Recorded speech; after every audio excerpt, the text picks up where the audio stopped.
Now I would like to introduce you to our moderator to continue with the session. That is Ms. Bela Raza Jamil, and she will introduce you to our respectable panelists. So we are making a bit of a, sir, with permission from the panel. Moir, who will be our first panelist, sort of out of order, if you don't mind, sir. So Moir is a British diplomat and development professional with more than 20 years of experience working for the UK government at home and overseas. We've seen Joe work with so much passion in Pakistan. Joe, we are so pleased to have you. And you are the current development director for the British High Commission in Islamabad, where she's overseeing the UK government's partnerships and portfolio of development programs in Pakistan. We know there's much excitement as we've seen the gold program come up for girls. This is going to be such a big win for Pakistan, and where we can upgrade our systems. So ASER has given you a baseline. I hope, Joe, you make the call to action that this baseline has to move on. But Joe has worked in Ethiopia for FCDO's Conflict, Humanitarian and Security Department, and she's led the UK's economic governance work in Sudan, Libya, and Egypt, and representing UK in UN negotiations on peacekeeping and conflict prevention. We are so fortunate that we have with Joe with us today, and Joe is, as I said, so committed to so many areas of the multi-sectoral development that are taking place in Pakistan. We love to hear from you, Joe, and this is a call to action for all panelists who are here. What is in the development portfolio? What is it that resonates with the ASER findings? What good news will you bring to us, and how will you support the people and the government of Pakistan in helping themselves? I say helping themselves first, because that's so important. Thank you so much, Baila, and I just love the energy and passion that you bring to your work. It really is commendable. Can we give Baila a clap for everything that she does? Assalamu alaikum, everyone. Minister Saab, Secretary Saab, it's really good to be here, and it's a real privilege to speak to you all.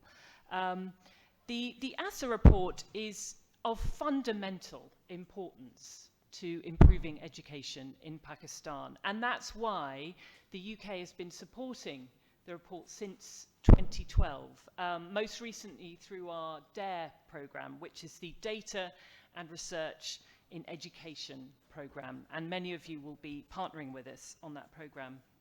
And it's such an important report because, as I say to the team, and as they're probably sick of hearing from me, you can't manage what you can't measure. So data is incredibly powerful. I agree with Kazim Saab. You know, data for action. We don't just collect this data to admire the problem. We collect it because it spurs us onto action. It helps us formulate the policies and the innovations that will make a difference and you know, bring more access to learning and bring more quality of learning. I just want to make a few observations about what we see in the data of this year's report. So first of all, while the proportion of children out of school has gone down, we're not celebrating yet, are we? There are still 26 million children out of school, 14 million of those are girls. And this is a tragedy. Unfortunately, it's one statistic where Pakistan is a world leader. But I'm really confident with all of the energy and the passion in this room, and also what we've just seen from the amazing young women here, that Pakistan is in good hands and that we're all committed to solving this problem. But also, besides that access problem, there are issues of quality, as many of you will know. Children are learning too little and too slowly. So we know that fewer than 2 out of 10 children in grade 3 can read a class 2 level story in Urdu or their local language. And the issue is that if children are unable to catch up on some of that foundational learning in the early years, it affects their whole learning journey. And of course that's fed by the problem of these multi-grade classes where children may not be taught appropriately for the stage of learning they're at. We also know that education access and attainment is unequal. Bela highlighted some of those issues. 73% of children from the poorest households enrolled in school. 83% of children from relatively affluent households are in school. There's a clear divide there, isn't there? So we have work to do. But the issue that I really want to highlight on this International Women's Day is 12 years of quality education for girls. And those of you who've followed UK development policy, you'll know that this has been a recurring priority for us. And while we will have elections in the UK this year, I don't see this priority going anywhere. I think girls' education will remain a huge priority for the UK development programme globally and for our partnership here in Pakistan.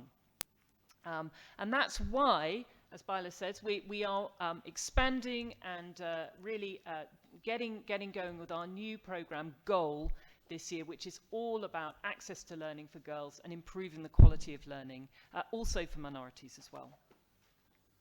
So on this International Women's Day, I really want us to commit to take actions that will get more girls learning and really reaffirming here the UK's commitment to that goal. I want to end with just three issues that we are really focusing on in our programming, and that I hope we will be able to partner with you and join hands with you on.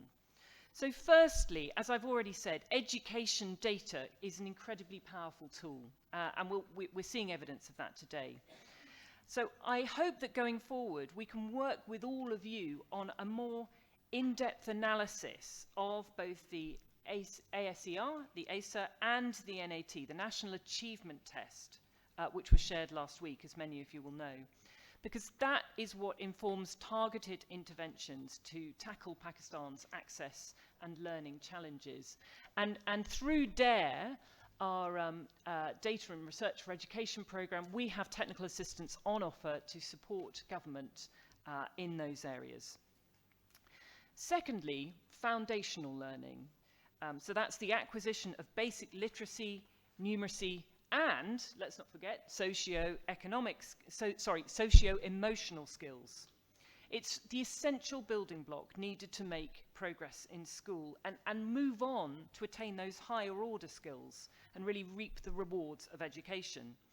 So I really hope that we can partner with all of you to focus on improved teaching and learning in the early grades and appropriate learning for children. We saw in the floods some children going to school for the first time through our programming, and they made amazing strides in catching up because they were being taught at the appropriate level. So getting that foundational learning right, teaching those early years and teaching appropriately for where children are at, incredibly important. And we commit through our programs to continue a big focus on that. And finally, can I talk about money? So as the new government considers budgets for the next financial year, it's clear that despite all the macroeconomic pressures, and believe me, I know about those, that's the other half of my job, there is a need for increased education financing and also better allocation and use of those financing. That's where the data comes in. That's what helps you target the money to those interventions that will provide best value. So investing in smart buys that are cost effective to improve learning and targeting resources is really important, and particularly those interventions that can reach the most marginalised. So again, another plug for the data here in ASER that will really support those efforts to target finances. So in the end, let me congratulate the ITA team and all the volunteers who've taken part in completing the survey. This was a gigantic effort, and I think the most comprehensive to date. Am I right? So the onus is on all of us now to take this forward and to use this amazing baseline data that we have. Thank you very much. Thank you very much, Joe. And just to remind that FCDO has been a steadfast supporter of ASER for a long time, and we are so thankful to that support along with UNICEF and BSO. And also wanted to share that on coming up with a one learning tool, hopefully, with Site Savers and BSO, we will be going ahead ITA and the Pakistan Institute of Education and the Federal Board